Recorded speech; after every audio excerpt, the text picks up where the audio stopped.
হয় মই বৰ্তমান উপস্থিত আছোঁ এনে এখন দলঙত যিখন দলং বৰ্তমান দুখন গাঁৱৰ বাবে মৰণ ফান্দত পৰিণত হৈছে আৰু এই দলংখন সংযোগ হৈছে আউনীআটী আইথানৰ পৰা আপোনাৰ কলংপাৰ হালোৱা গাঁৱলৈ আপোনাৰ কেমেৰা পাৰ্চনে দেখুৱাবলৈ অনুৰোধ কৰিম দলংখনৰ কেনেকুৱা পৰিস্থিতিৰ বৰ্তমান সন্মুখীন হৈছে আৰু মোৰ লগত স্থানীয় লোকসকলো উপস্থিত আছে তেওঁলোকৰ পৰা মন্তব্য ল'বলৈ চেষ্টা কৰিম আৰু কেমেৰা পাৰ্চনক অলপ সমগ্ৰ পৰিৱেশটো দেখুৱাবলৈ অনুৰোধ কৰিছোঁ আৰু মোৰ লগত স্থানীয় লোক উপস্থিত আছে কি ক'ব বৰ্তমান এনেকৈ আপোনালোকৰ হাৰাশাস্তি হৈছে নেকি? হাৰাশাস্তি হৈছে আমাৰ বিশেষকৈ দলংখন নোহোৱাৰ কাৰণে আমাৰ ল'ৰা ছোৱালী স্কুললৈ যোৱা অসুবিধা, হাট বজাৰলৈ যোৱা অসুবিধা, বহুত জেগা ঘূৰি যাবগৈ লাগে, চাইকেল টাইকেল লৈ যাব নোৱাৰি। গতিকে আমাৰ পূৰা এই মানে দুখন গাঁৱৰ আমাৰ বহুতেই অসুবিধা।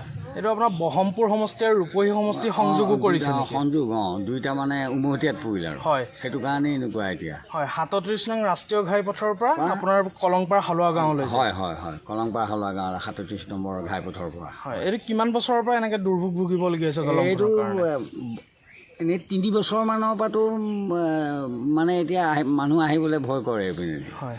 তথাপিতো মানে যাৰ কিবা এটা এমাৰ্জেঞ্চি সিটো অহা যোৱা কৰিবই লাগে, আহেই ৰাতি বিয়লি। বাকী এনেই বহুত দূৰ ঘূৰিবগৈ লাগে আৰু পঢ়া শুনা ল'ৰা ছোৱালী আছে, স্কুল কলেজলৈ যোৱা দিগদাৰ হয়, বহুত জেগাতে ঘূৰিব লাগে, বহুতেই অসুবিধা আমাৰ গাঁৱৰ মানুহখিনিৰ কাৰণে। এইফালে আউনীআটী হায়াৰ ছেকেণ্ডেৰী আছে, তাৰপিছত আপোনাৰ পৌৰ্ণিগুদাম হায়াৰ ছেকেণ্ডেৰী আছে, যাবলৈ হ'লে বহুত দূৰ উভতি যাব লাগিব 4-5 কিলোমিটাৰ উভতি যাব লাগিব, মানে ঘূৰিলে 4-5 কিলোমিটাৰ হয় আৰু এনেই চিধা গ'লে 3 কিলোমিটাৰ হয়। আৰু এগৰাকী মোৰ লগত উপস্থিত আছে, কি ক'ব দাদা আপোনালোকে এনেকুৱা দুৰ্ভোগ ভুগিবলগীয়া হৈছে দলংখনৰ কাৰণে? দলংখনটো আমাৰ ভাঙিলে, গতিকে মুখ্যমন্ত্ৰী মহোদয়ক আমি অনুৰোধ জনাম যে আমাৰ দলংখন ভাল কৰি দিয়ে যেন। সেয়াই মুখ্যমন্ত্ৰী মহোদয়ক সাজু কৰি বিকাশ হৈছে। হয়, বৰ্তমান কেমেৰা পাৰ্চনক দেখুৱাবলৈ অনুৰোধ কৰিম কেনেধৰণে দলংখন আছে। দলংখনৰ অৱস্থা জৰাজীৰ্ণ, মানুহ বৰ্তমান যাবই নোৱাৰে, চাইকেল চলাইও যাব নোৱাৰে, বৰ্তমান বাইক লৈও যাব নোৱাৰা হ'ল অৱস্থা, বহুত 4-5 কিলোমিটাৰ ঘূৰি যাবলগীয়া হয়। বৰ্তমান এনেকৈ এই দলঙৰ অৱস্থা জৰাজীৰ্ণ অৱস্থা দেখা পোৱা গৈছে। বৰ্তমান বহমপুৰ সমষ্টি আৰু আপোনাৰ ৰূপহী সমষ্টি সংযোগ কৰিছে, সমগ্ৰ দৃশ্য দেখুৱাই আছে কেমেৰা পাৰ্চনে। আৰু কেমেৰা পাৰ্চনক অনুৰোধ কৰিম আপোনাৰ আৰু মোৰ লগত মহিলাসকল উপস্থিত আছে গাঁৱৰ, তেওঁৰ পৰা পোনপটীয়াকৈ মন্তব্য ল'বলৈ চেষ্টা কৰিম। খুৰীদেউ অকণ আগবাঢ়ি আহিলে সুবিধা হ'ব আমাৰ। দলংখন বেয়া হোৱা আজি 2-3 বছৰেই হ'ল, এনেকেই পৰি আছে, কাৰো খোজ খবৰেই নাই।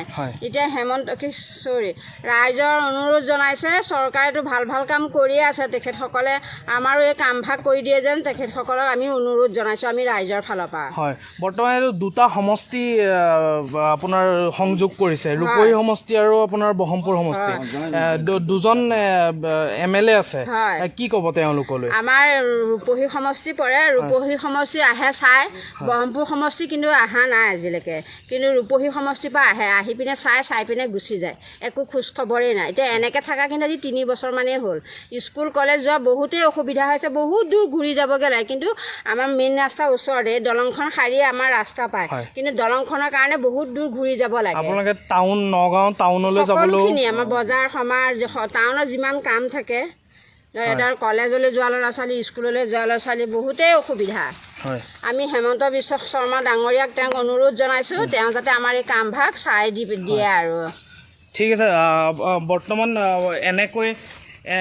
বৰ্তমান এনেকৈ দুৰ্ভোগ ভুগিবলগীয়া হৈছে আউনীআটী আৰু কলংপাৰ হালোৱা গাঁৱৰ ৰাইজে। 4-5খন গাঁও আছে, এনেকৈ দুৰ্ভোগ ভুগিবলগীয়া হৈছে। একমাত্ৰ দলং নথকাৰ বাবে 4-5 কিলোমিটাৰ দূৰলৈ ঘূৰি পেলাই টাউনলৈ যাবলগীয়া হয়, স্কুল কলেজলৈ ষ্টুডেণ্ট যাবলগীয়া হয়।